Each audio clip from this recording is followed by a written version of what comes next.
Coucou Itélé, moi c'est Zita, danseuse au Crazy Horse. Coucou Itélé, moi c'est Énigmatique. Elles sont belles, jeunes et surtout incontournables. Les danseuses du Crazy Horse sont devenues un passage presque obligé en fin d'année. Les filles y font des pieds et des jambes et le spectacle ne désemplit pas. Les gens viennent chercher le charme français, le luxe français, la séduction à la française. Et ils viennent chercher, je pense, avant tout des moments de plaisir. Du plaisir pendant plus d'1 heure de courbée de paillettes, jamais vulgaire. Cette année, le Crazy s'exporte même pour la première fois hors de Paris, à Lyon. Paris. Loin des costumes très légers du Crazy, voici le Mugler Follies au Comédia.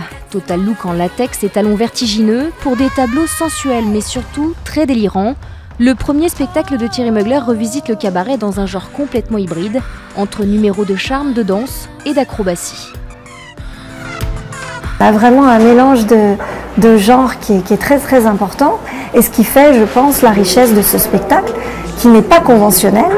Pour mettre en valeur tous ces personnages, le créateur a misé sur des décors et des costumes plus exubérants les uns que les autres, jusqu'à en créer des créatures comme ces femmes abeilles.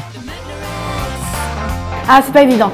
C'est-à-dire qu'on ne respire pas, le corps ne respire pas. Même en plus, on avait le visage, mais finalement, on a un masque.